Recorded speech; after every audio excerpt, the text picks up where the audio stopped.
and welcome to the second video in the IPSASB Public Sector Perspectives video series. This series brings together leaders in accountancy, international development, economics, and a variety of other fields to discuss issues in and beyond the public sector. My name is Gabriella Kusz, and I work with the International Federation of Accountants in their Quality and Development team. In addition to this, I serve as a distinguished expert for the Global SME Policy Network for Prince Sultan University in Saudi Arabia.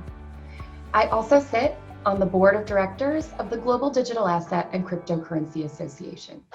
Today, we're excited to be here with our distinguished panel of experts to discuss how international accounting standards and international accounting standard setters are supporting the profession through COVID-19's challenges. Before I begin, I'd like to just set a little bit of background to today's discussion, specifically regarding how accounting and auditing are essential to the global economy. They power the financial information that makes businesses run, supports markets, and helps economies work. This impacts every individual as both a recipient of public services and a participant in the global economy. In many ways, COVID-19 has exposed weaknesses in the infrastructure of many countries, as well as in the importance of high-quality accounting to facilitate economic recovery through fiscal interventions and other aid programs. Given the heightened risk of fraud and corruption, for example, is one emerging area that professional accountants and auditors will need to manage, especially in the public sector. This is a critical moment for our profession, an opportunity to double down on our public interest mandate and to support the furtherance of the profession and the development and strengthening of global economies around the world. Adopting best practices for accounting and auditing needs to be considered part of our crisis readiness for businesses, governments, and national economies. This is an opportunity to emerge from the COVID crisis stronger than when we entered it. High-quality accounting and auditing standards are essential to this. So let's discuss further. I'd like to take a moment to introduce the variety of panelists that are here with us today. First is Tom Seidenstein, Chairman of the International Auditing and Assurance Standards Board. Appointed in July 2019, his career has spanned both the private sector and international standard-setting arena. Prior to joining the IAASB, Mr. Seidenstein has held senior strategic leadership positions at the Federal National Mortgage Association, or Fannie Mae, and the IFRS Foundation. Welcome, Tom Seidenstein. I would also like to take a moment to welcome Dr. Stavros Thomadakis, who has served as independent chairman of the International Ethics Standards Board for Accountants since 2015. Dr. Thomadakis is Emeritus Professor of Financial Economics at the University of Athens. For many years, he directed the university's graduate program on applied finance, accounting, and auditing in cooperation with the Hellenic Institute of Chartered Accountants, or ISIL. Previously, Dr. Thomadakis served as chairman of the Hellenic Capital Market Commission during its formative stages of the organization. He also chaired the IOSCO European Regional Committee during his tenure and was the first chairman of the Public Interest Oversight Board, or PIOB, from 2005 to 2011, which oversees the activities of the IESBA and other standard setters. Our last panelist is Mr. Ian Carruthers, chairman of the International Public Sector Accounting Standards Board, having joined the board in 2010 and risen to the position of chairman of the board in 2016. He also currently serves as the Chartered Institute of Public Finance and Accountancy's Chair of Standards. Previously, Mr. Carruthers played a key role in the UK government's transition from cash to accrual reporting, leading its whole of government accounts program. Welcome, gentlemen. My first question will go to Tom Seidenstein. Please share with us what issues have come to the fore for accountants and auditors in the wake of the COVID-19 pandemic, and what will its legacy be on the profession? Tom? First of all, great to be here. And I just want to emphasize something you said earlier about the role of accountants and auditors in this crisis. Is that I think at its heart, the profession is about driving confidence. And if there was a time that this world needed more confidence and more sense of trust, it is now. And I think the profession, which is under scrutiny in lots of places, has a real opportunity to shine here. And by applying its commitment to ethics, which Stavros will clearly talk about, to the faithful application of accounting standards, which Ian will talk about, and for me, the application of audit standards, including the use of robust professional skepticism and professional judgment, I think it really does have an opportunity to show how important this profession is to making the global economy work better. At this point, I'd like to ask our other panelists the same question to a certain degree. If you can share with us, what your perspective is, given your background, either in relation to public sector or in relation to ethics. What will the legacy be for the profession? And looking at it through your unique lens of public sector or ethics standard setting, how and in what way will this shape the future going forward? We can start with Mr. Ian Carruthers. Perhaps if I concentrate on legacy, I think one of the things about this crisis is inevitably, to begin with, it was very much a human crisis. It was about health and social well-being. That's now morphed into an economic crisis in most countries. And I think there's no doubt about the fact that this is going to have a long-lasting impact across all areas of the economy. Certainly, if I sort of zero in on the public sector, the scale of the interventions that we've seen from governments in the last 6 months is frankly unprecedented outside wartime.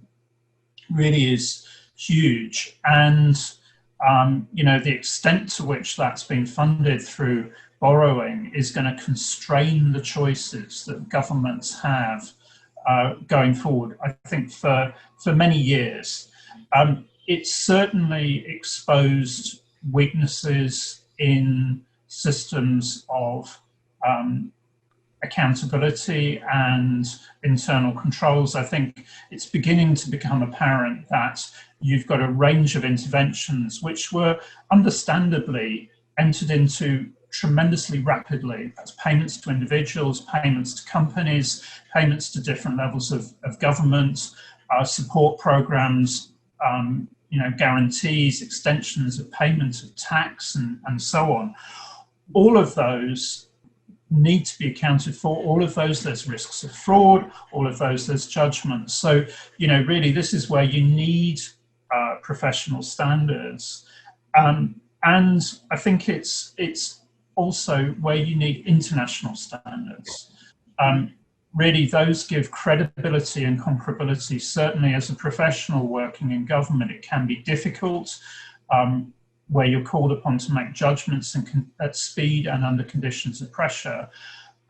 Inevitably, if you've got a strong professional framework, that will really stand you in good stead. So I think, as you said in your introduction, this is a time, you can make the case for change, but the challenge is really how you do that in the environment that we're in. We're all in this together. Governments are an important part of the economy in most countries. It varies, but between 30 and 50% of GDP is quite common. Therefore, the way in which government spends its money, how well it does that, really impacts on other sectors of the economy. It can crowd out investments and so on. And so the more that we can get better decisions, better accountability, that will have an impact on the outcomes long term for everyone. Excellent. And now I would like to pose the question to Dr. Stavros Thomadakis. We've heard from the other panelists the words legacy and integrity, professional skepticism. And I can't help but think about the fact that those are also intrinsically tied to the ethics standards that guide and bound the practice of accountants and provide direction to how we will apply various technical standards in complex or ambiguous environments. Can you talk a little bit about what you see from your perspective? What will the legacy of this be on the profession, and how will it be shaped perhaps from an ethical standard setting and application of ethical standards perspective? Thank you very much. Let me first clear something that I need to say, that I'm not an accountant myself. So I have the privilege and the difficulty of having to see the accounting profession a little bit from the outside. But of course, I will share my perspective. I've been heading the ethics standards board for 6 years now, so I know something about this. I will take off from 2 points that were already mentioned by my colleagues. The first is Tom saying that crisis very frequently, almost always, is a matter of trust. It creates crisis in confidence. The other is what Ian was saying about these are being very special circumstances with unprecedented roles and interventions and regulations by the public sector, except in times of war, as Ian said. Now, if we put those two things together, I think we have a very clear view of what the role of ethics and the challenges to ethics are in this situation. Ethics and the ethics code that we have, the International Code of Ethics for Accountants, is always mentioned, and I have talked about it many times, as the foundation of trust in the profession, and the foundation of trust of investors and stakeholders and society as a whole to the validity of numbers and financial statements and financial conditions, which is the accountant's work. The accountants essentially are the guardians of the numbers and the quality of information. Now, so trust is a very important thing, and trust is in fact challenged, as Tom said before, precisely at a time of crisis. What does that mean? That means that ethical behavior comes under stress, and ethical behavior needs to be maintained in stressful conditions. And let me remind that in the code, ethical behavior is basically complying with fundamental principles. And let me name those. They're very relevant to what we're talking about. We have integrity, objectivity, confidentiality, competence and due care, and professional behavior. Each one of those is challenged in the present situation, both because we have challenges of trust and because we have unprecedented situations that are a bit outside the experience and the horizon, the professional horizon of the accountant so far. So you have a lot of stress coming onto the profession, a lot of demands on the profession, and of course the profession, because everybody's getting in trouble at the same time with this tremendous crisis.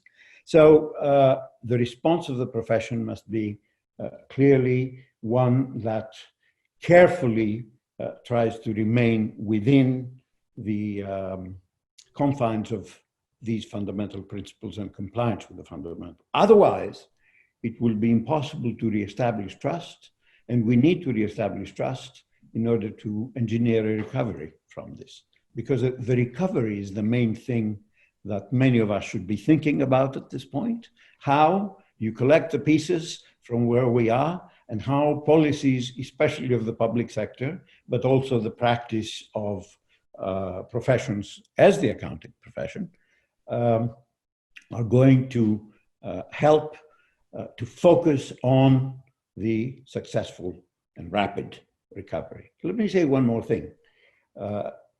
We say that the Code of Ethics and all the standards that my colleagues talk about are, of course, within the general duty of accountants to serve the public interest. I think that this is a time for everybody to serve the public interest, because look at what citizens are asked to do. They're asked to take measures in the health crisis that protect themselves, yes, but also protect others. So there is clearly a public interest, a social common good kind of dimension in what is happening. And who should give the example of this kind of behavior? The accountants. So ethical behavior of accountants in special circumstances can serve, in my opinion, as an example to other professions and to even common people in society of how we attempt to respond to this crisis and to work for a recovery. I'll kind of go around the table again just at a moment and begin with Tom Seidenstein. If you can talk a little bit about, from your perspective, the value of the standards being prepared and presented as principles-based, and how that allows them to be flexible, nimble, and responsive to changes and evolutions in the environment we see today. Tom? Clearly, we believe in a principle-based standard because our standards have to be operated on a daily basis. Even before the crisis, they operate in over 130 countries. And indeed, we want people to use their judgment and their minds to apply the standards. And we don't want a rule-based mentality where if I don't comply with A, B, the standard says A, B, and C, then I could do D. But we want the spirit of the standard complied with. It also does force people to think about, in different situations, how do you faithfully apply our standards? And I think that's really important. And what you've seen over time, I think, with all standards is that we move to a more risk-based approach to standard setting as well. And that's incorporated into our standards. And if there were ever a moment for the audit community to use their intellect, their judgment, their skills, their reliance upon ethics, to identify what the new risks are, this is the moment. And I think our standards are showing that they allow auditors to do this. You know, it's time to think about putting your mind, putting your skepticism, putting your judgment to work, all the things that you've been training for, no matter where you are in your career, to this important task at hand. Of course. And I think just as, relevant as that is in the private sector, there's such a strong case and importance in the public sector. Ian, if you could, give your perspective a bit as well. I think it would be useful and interesting as governments are themselves looking at how to apply the IPSAs in the case of or situation related to COVID and the economic and financial challenges therein. Ian? Yeah, thanks, Gary. I mean, certainly I'd relate to what Tom said in terms of this is stress testing the standards that we've set because of the variety of interventions that you've had, not only within jurisdictions, but in different jurisdictions, although they're trying to basically do the same thing, a lot of differences. And I think that's what makes the argument for credible, comparable reporting around the world, so that you do really understand the impact of decisions when they're made. And from an accountability point of view, and let's face it, we all contribute taxes and so on, how that money has actually been spent. And so that makes the argument for global international standards. With our own standards, we saw that actually you can really use our existing suite of standards or, in a couple of cases, proposed standards to address most of the big impacts of the pandemic. And we issued a staff Q&A very shortly after the start of the pandemic, which was really just taking people through how you applied accrual standards to different situations, support for individuals, support for businesses, support for different parts of the public sector and the financial sector. And I think you can see that actually there is a comprehensive suite of guidance there. We've talked to national standard setters and said, are there areas where you've got guidance that you think we could be sharing? And you know, in the main case, actually, they've said, no, you've hit the right issues, and the standards actually can be used. I think what this is making the argument for is accrual reporting, because, you know, frankly, just saying, well, we've pushed so much cash out the door really just doesn't cut it in terms of really understanding what those longer term impacts will be. And I think that's where, you know, obviously some governments are already on accrual, but a lot are either on cash or on the journey to accrual. We're seeing a very rapid change. And I think one of the other messages is you don't have to be on accrual at the moment in order to be able to use the standards to take good decisions with. That's something where we worked with IFAC and the Zurich School of Management and Law to produce an intervention tracker, and that ties, you know, shows people how to think about their decisions they're making in the context of standards and so on, and think through the incremental impacts of what's been done. Now, that's not the full picture.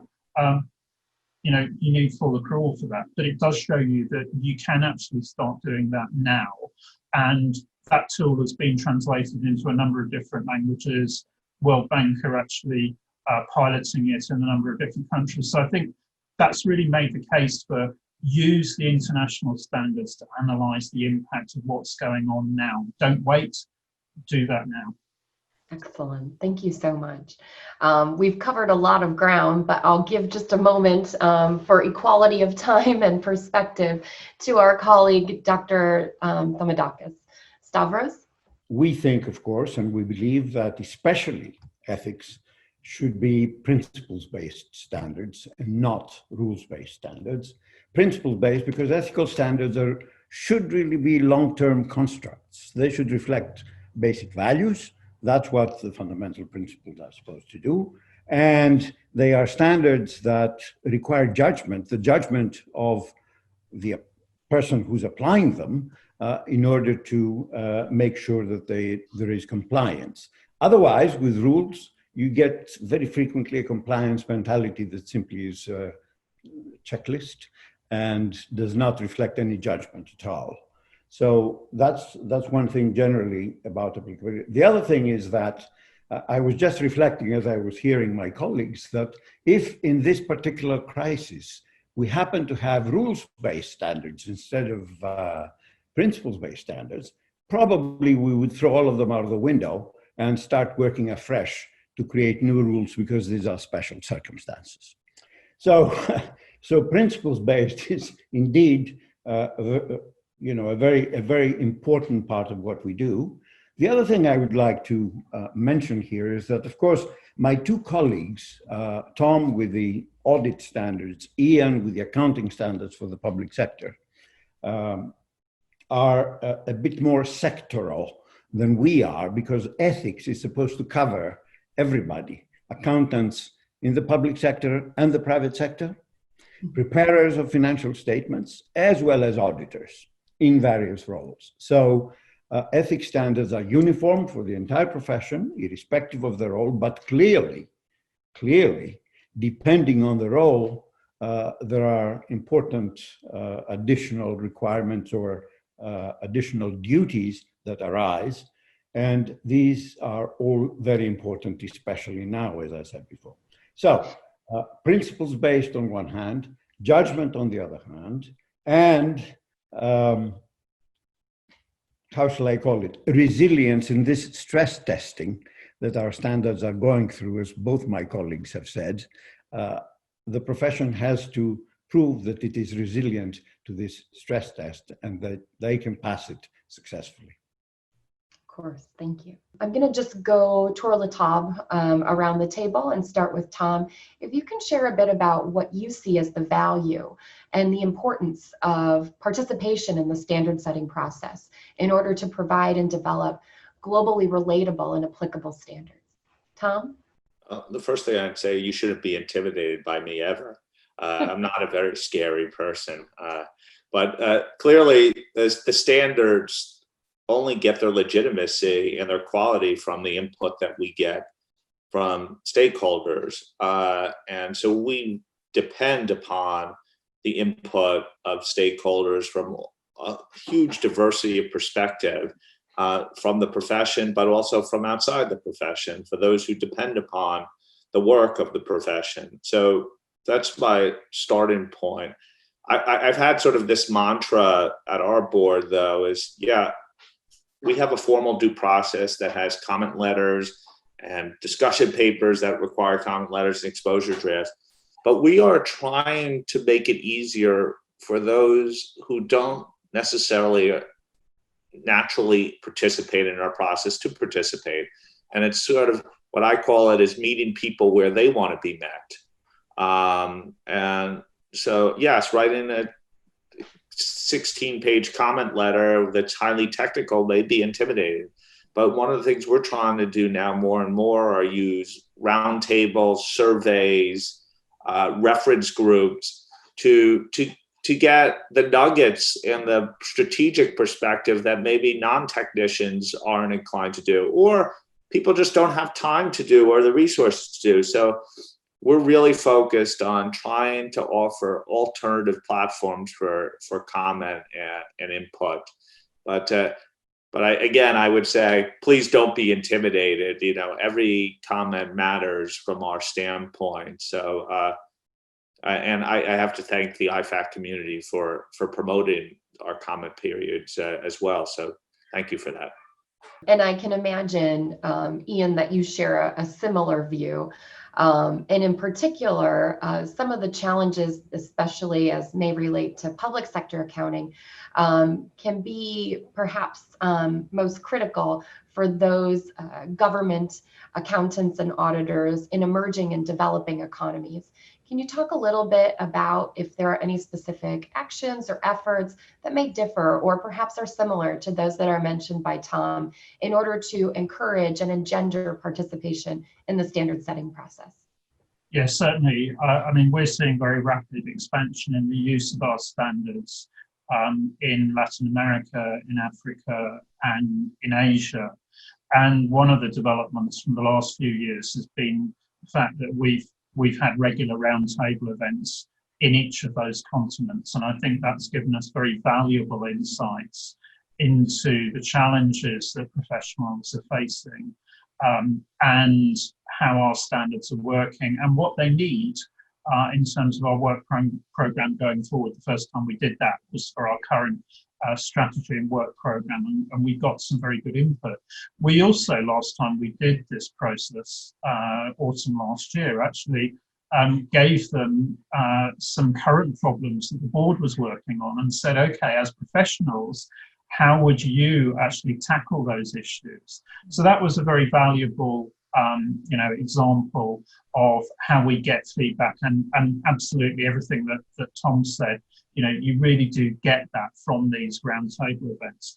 I would say, though, I think we also have important interactions with the regional and international organisations, because they see the challenges that implementation raises, the challenges that governments are actually facing. And so the dialogue that we have with the World Bank, the IMF, Asia Development Bank, African Union, that's very important also. And they feed into our standard setting processes, as do the UN system and also the European Commission, so who all use our standards. So we've got a lot of very different sources of input from users of the standards. Also increasingly important is the dialogue that we have with financial markets and the ratings agencies. And that's something that's relatively recent, but that's actually giving us a very good insight into what those who would use government financial statements in a more formalized way actually need. So I think a lot of feedback that's coming through at the moment as those standards are more broadly used. And I think that broader stakeholder group is going to be a feature for the coming years. Certainly one of the key developments, I think, happened only a few days ago, which was actually the recommendation from the B20 group to the G20 that they should actually be promoting the use of IPSAS for government finance going forwards to improve the quality of decision making and accountability. That's going to be very important. And I think that will change again the way in which we use stakeholder feedback. But tremendously important that's coming from the business community as much as from governments. Excellent. And Dr. Thomadakis, the IESBA has also kind of already taken a step at ensuring that the standard setting process is very inclusive.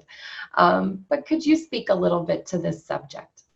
The contacts with the national standard setters, of course, exposure drafts, roundtables, we've been doing all that, which Tom very well described, also trying to diversify the ways in which input can flow into the standard setting board. And as I was just saying before, standard setting has a big component of listening to others and seeing what their needs are.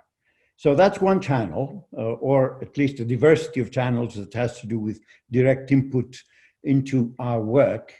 Another channel is going around the world and talking to people about problems they have in implementation of standards, because that is ex post, if you will, experience that can indeed be reflected eventually in post-implementation reviews, but you can hear live, and I've been going around the world, many of my colleagues and I have been going around the world because we have just issued a restructured code back in 2019, and we have been promoting the adoption and implementation of this restructured code.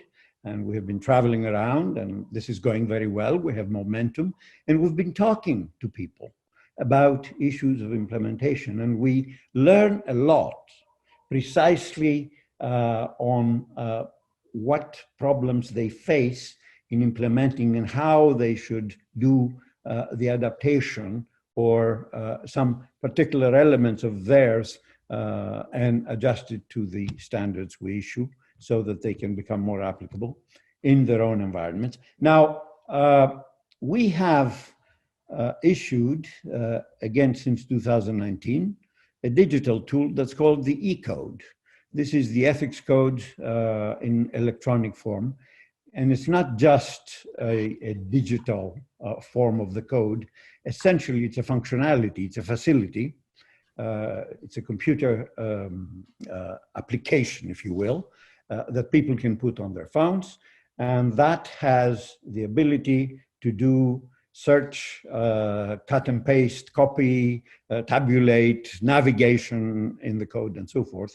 And we are finding out that this has facilitated implementation a great deal, but it has also involved a lot of people using the code into how shall I say it, the more refined issues about the standards. So people have, in fact, become more involved in what we do and what we seek to attain through this. So the implementation review channel and going around and seeing how implementation goes. And of course, in adoption and implementation, we have a partnership with IFAC, which is doing a lot of work on that front, and which we very much appreciate.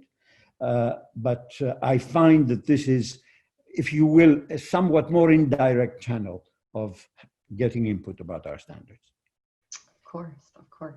Before we close, what I thought we could do is go around, and if you can reflect on one key message or piece of advice that you give our individual professional accountants and auditors, our professional accountancy organizations, and those who are at the helm of leading and stewarding our global accountancy firms through this very challenging time, what would that be? I'll begin with the chairman of the International Auditing and Assurance Standards Board, Tom Seidenstein. Tom? What I would say is this is your time to shine. This is your time to show why the profession should be valued and is valued. And going back to where we started, the world needs more trust and confidence, and you could play a real role in helping to enhance and restore it where it's been lost. Thank you. And Ian, for those who are leading government efforts in the public sector, what words of advice or encouragement do you have as they seek to move forward through this time of ambiguity and complexity? So I think two messages. Certainly, this is the time when accrual reporting must come into its own. The impact of the pandemic is huge. It's going to be long lasting. You need to really understand how the resources have been used and also to support the decisions going forward. You need accrual for that. That's the opportunity to create the argument for the reforms, but you don't need to wait. There's already a tool that's available to you, and you can look at the incremental impact of the decisions being made now and the interventions that have been made to date. So don't wait, start now. Excellent. Don't wait, start now. Good words of advice for sure. And Dr. Thomadakis, as many of our accounting and auditing professionals will feel new and different political and other pressures, how can they stay centered as ethical, moral professionals and comply and promote the ethical standards that you are producing? Well, I think that this is a time of testing, and I believe that this is a great opportunity for the accounting profession to show that it is really a servant of its public interest mandate. This is the opportunity. And indeed, as you very correctly said, this is a time of many political pressures, many professional pressures, and of course, these are the times when ethics can be a clear leader in terms of how one should behave. And what my message is that for personal sustainability and for the sustainability of the value of the accounting profession, this is an opportunity to precisely comply with the ethics code in order to attain those sustainabilities. Well, thank you. It's been very powerful to have all of you contribute to today's session and to share your perspectives on how and in what way we can support, enable, and promote the international standard setting boards, their agendas, as well as the many professionals around the world who are tasked with applying those diligently and ethically day in and day out. The fact that we have all come together for this session demonstrates the ability and united effort that we're undertaking in order to support our global community. I thank you again, the chair of our International Auditing and Assurance Standards Board, Tom Seidenstein, our International Public Sector Accounting Standards Board Chairman, Ian Carruthers, as well as the International Ethics Standards Board for Accountants, Dr. Stavros Thomadakis. Thank you all, gentlemen.